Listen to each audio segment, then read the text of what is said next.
کہا حضور نے لیا لیکن کھایا کچھ بھی نہیں. میں مطمئن ہو گیا کہ اس پادری نے کہا تھا اس نبی کی پہچان یہ ہوگی کہ صدقہ دے گا وہ نہیں کھائیں گے. حضور نے کھایا نہیں.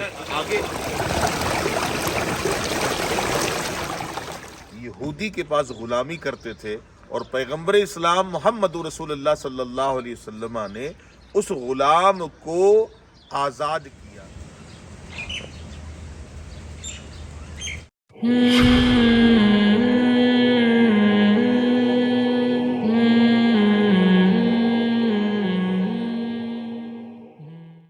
السلام علیکم ورحمۃ اللہ وبرکاتہ. ناظرین، اس وقت ہم مدینہ پاک کی پرکیف فضاؤں میں ہیں. صبح کا وقت ہے، کلائمیٹ بہت کول ہے مدینہ کا، اور مدینہ کی فضا تو ایسے ہی 24 گھنٹے بابرکت ہے. میرا آقا کریم صلی اللہ علیہ وسلم کے غلام اس باغ میں یہودی کے پاس غلامی کرتے تھے اور پیغمبر اسلام محمد رسول اللہ صلی اللہ علیہ وسلم نے اس غلام کو آزاد کیا. کس طریقے سے؟ جب بات آزادی کی آتی ہے تو یہودی مانگ کرتا ہے کہ 300 پودے لگا کے دو اور 40 اوقیہ چاندی دو، اس کے بعد میں آزاد کروں گا. یہ گئے اور حضور کی بارگاہ میں عرضی لگائی کہ یا رسول اللہ صلی اللہ علیہ وسلم، وہ تو اس طرح کی مانگ کر رہا ہے. حضور نے اعلان فرمایا اپنے بھائی کی امداد کرو. پھر کیا تھا؟ صحابی اٹھے، کوئی 10، کوئی 20، کوئی 30، کوئی 40، کوئی 50، کوئی 100 لا کے صحابہ نے پودوں کو ڈھیر کر دی حضور کے قدموں میں. ایک صحابی آئے، مرغی کے انڈے کے برابر سونا حضور کو تحفے میں دیا. وہی گولڈ حضور نے اٹھا کے اس صحابی رسول کے ہاتھ میں رکھا اور کہا جاؤ اس کو دے دو. عرض کرتے ہیں آقا 40 اوقیہ کے بدلے بہت قلیل ہے. حضور فرماتے لے کے جا، اللہ اسی میں برکت عطا فرما دے گا. پھر اس نے دیا اور حضور فرماتے جاؤ زمین ہموار کرو. پھر پوری ٹیم کے ساتھ حضور اس باغ میں آئے اور اس غلام کو اس یہودی کے چنگل سے آزاد کروایا. آپ کو خبر ہے وہ صحابی رسول کا نام کیا ہے؟ اس صحابی رسول کا نام ہے حضرت سیدنا سلمان فارسی رضی اللہ تعالیٰ عنہ، جن کے بارے میں رسول کائنات نے فرمایا کہ سلمان کا تعلق اہل بیت سے ہے. آئیے ہم باغ کا وزٹ کرتے ہیں، ان کی صورت پہ چند باتیں اور بھی کرتے ہیں. مکمل ویڈیو ضرور دیکھیے گا، انشاءاللہ یقیناً آپ کے علم میں بہت زیادہ اضافہ ہوگا اور ان کی سیرت کے حوالے بہت ساری معلومات انشاءاللہ آپ کو مل سکے گی. اے بیابان عرب تیری یہ ہم باغ کی طرف آ گئے ہیں اور اس باغ کی کھجوریں یہاں پہ مل رہی ہوتی ہیں. آپ جب بھی آئیں تو اس باغ کی تازہ کھجوریں جو ہیں یہاں پر آپ کو دستیاب ہیں. یہ کیا نام ہے اس کا؟ یہ سگئی ہے جس میں گٹھلی نہیں ہوتی ہے. یہ ربیہ کھجور ہے، مدینے کی ہے جی. یہ مدینہ کی ربیہ کھجور ہے. اور یہ مزدول ہے نا؟ جی یہ مزدول ہے لیکن یہ اس باغ کی نہیں ہے، ایسا ہی ہے نا؟ اور یہ اجوا ہے. یہ کتنے کیا پرائز ہے؟ یہ بھی اجوا ہے، یہ بھی اجوا ہے اور یہ باہر کی ہے، مدینے کی اجوا نہیں ہے. سلیم بھائی ماشاءاللہ یہ بتا دیتے ہیں کہ اس باغ کی کون سی ہے اور اس باغ کی نہیں ہے، جو اس کے بارے میں بتا دیتے ہیں. تو 2-3 آئٹم ہے جو اس باغ کی نہیں، باقی سب اس باغ کی ہے. تو تبرکاً جب بھی آئیں تو اس باغ کی کھجوریں ضرور آپ پرچیز کریں. آئیے ہم باغ کا وزٹ کرتے ہیں.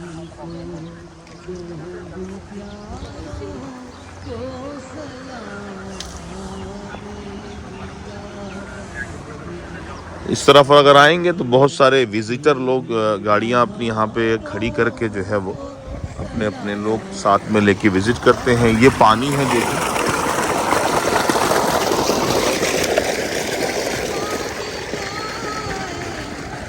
یہ پانی پورے باغ کو سیراب کرتا ہے اور پانی باغ کی آبیاری کے لیے انہوں نے یہ بنایا ہے. اور یہاں پر مچھلیاں بھی ہیں اس پانی کے اندر، آپ دیکھ سکتے ہیں بہت ساری فش ہے اس کے اندر.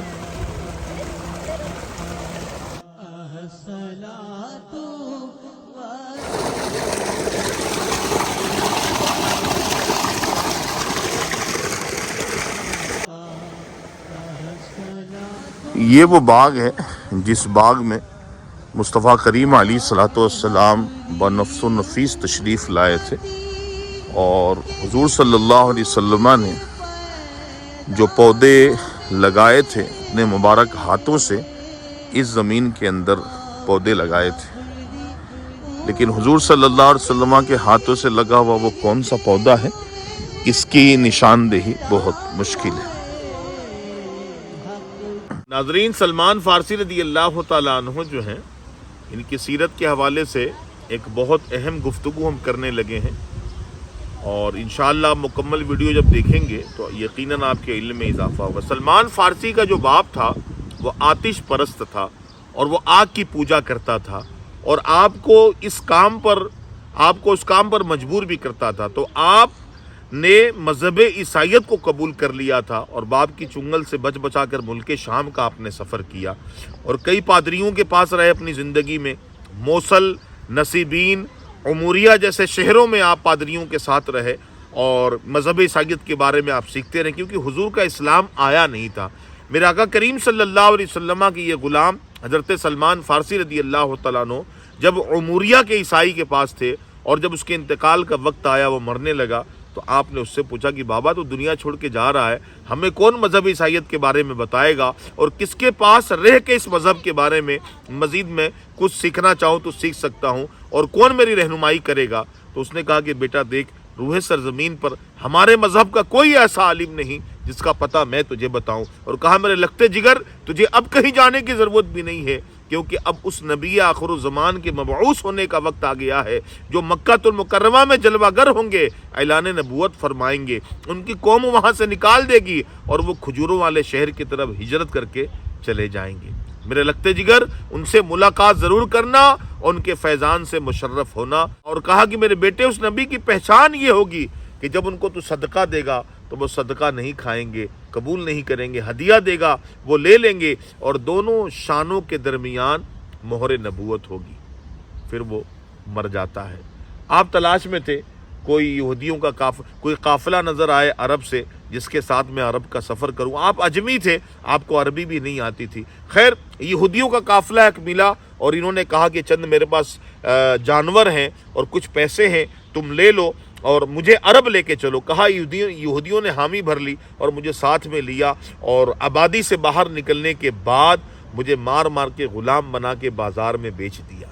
ناظرین، یہ وہ صحابی ہیں جو مصطفیٰ کریم صلی اللہ علیہ وسلم سے ملاقات کے ذوق اور شوق میں اور اسلام کی محبت میں اپنی زندگی میں 10 مرتبہ یہ بکے ہیں، اور اسی تلاش میں رہتے تھے۔ شاید کوئی ایسا بندہ ٹکرا جائے جو مجھے کھجوروں والے شہر کا راستہ بتا دے، مجھے مدینہ لے کے جائے، میں مدینہ پہنچ جاؤں محبوب کی بارگاہ میں۔ لیکن زندگی کا ٹھیک ٹھاک عرصہ آپ نے حق کی تلاش میں اور مصطفیٰ کریم صلی اللہ علیہ وسلم کی جستجو میں آپ نے گزار دیے۔ خیر، یہ جس باغ میں ہے یہ بنو قریظہ کا یہودی تھا، اس کی رشتہ داری اس انسان سے تھی جس یہودی کے گھر پہ آپ غلامی کرتے تھے۔ یہ گھومنے پھرنے گئے تھے، سلمان فارسی پہ نظر پڑی تو یوں یہ خرید کر سلمان فارسی کو اس باغ میں لے کر آگے۔ آپ کھجور کے درخت کے اوپر چڑھے ہوئے تھے، ان کا کزن آیا یہودی کا اور کہا وہ اوس و خزرج پہ لعنت ہو، فلاں پہ لعنت ہو، وہ ایسے بندے کا دین قبا میں قبول کر رہے ہیں جس کا نام محمد ہے اور کہتا ہے لا الہ الا اللہ محمد رسول اللہ۔ سلمان فارسی کہتے ہیں میں بات سمجھ گیا، میں نیچے اترا جلدی، اور میں نے کہا دوبارہ کہنا تم نے کیا کہا؟ تو اس کھینچ کے تماچا مارا اس نے، یہودی نے، اور کہا تجھے کیا پڑی، ہم کیا باتیں کرتے، جاؤ تم کام کرو، نوکر آدمی ہو۔ کہتے میں کام میں لگ گیا، لیکن بات تو سمجھ چکا تھا کہ اس نے کہا کیا تھا۔ کچھ پیسے میں نے چھپا کے رکھے تھے، مدینے میں بازار کا راستہ پوچھتا ہوا بازار کا رخ کیا، کھجوریں خریدی اور قبا کا راستہ پوچھتا ہوا قبا پہنچا۔ میرے آقا کریم کی بارگاہ میں نے کھجوریں پیش کی اور میں نے کہا اللہ کے بندے، میں آپ کے لیے صدقہ لایا ہوں، آپ قبول کر لیں۔ کہا حضور نے لیا لیکن کھایا کچھ بھی نہیں۔ میں مطمئن ہو گیا کہ اس پادری نے کہا تھا اس نبی کی پہچان یہ ہوگی جب صدقہ دے گا وہ نہیں کھائیں گے۔ حضور نے کھایا نہیں، آگے اس کو بڑھا دیا۔ دوسری نشانی دیکھنی تھی، میں نے کہا کہ حضور میں آپ کے لیے ہدیہ لے کر آیا ہوں۔ حضور نے لیا بھی اور صحابہ سے فرمایا تم بھی شامل ہو جاؤ۔ اللہ اکبر۔ تیسری نشانی تھی، حضور بقی کی طرف بیٹھے تھے اور حضور کی شان مبارک میں ایک چادر تھی، دل میں تمنا تھی کاش کوئی سبب بن جاتا چادر ہٹ جاتی۔ بس کیا تھا دل میں یہ بات کا آنا تھا کہ حضور نے خود ہی چادر کو کھینچا اور مہر نبوت کا واضح ہونا تھا۔ سلمان فارسی کہتے ہیں اب میں اپنے آپ کو نہ سنبھال سکا، میں آؤٹ آف کنٹرول ہو گیا، حضور کی طرف ایک دوڑ لگائی اور جا کے حضور کو باہوں میں جکڑ لیتے ہیں اور اس کے بعد مہر نبوت پہ ہونٹ رکھ کے چومنے لگتے ہیں۔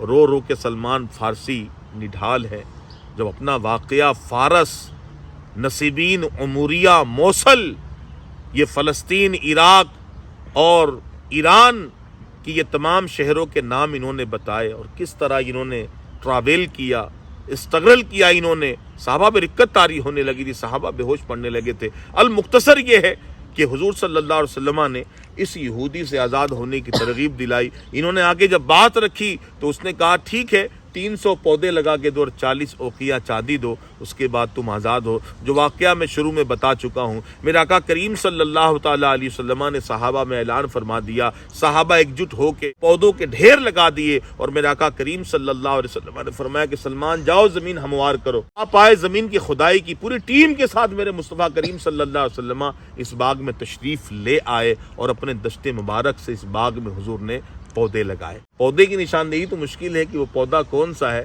وہ درخت کون سا ہے جو حضور کے ہاتھوں سے لگا ہو، لیکن امام کہتے ہیں گزرے جس راہ سے وہ سید والا ہو کر، رہ گئی ساری زمین انبر سارا ہو کر، کس طرح پاؤں رکھوں اے صاحب بصیرت، آنکھیں بچھی ہوئی ہے ہر جا تیری گلی میں۔ میرا آقا کریم صلی اللہ علیہ وسلم کی آمد اس باغ میں ہوئی تھی۔ جب بھی مدینے پاک آئیں باغ سلمان فارسی کا ضرور وزٹ کرے۔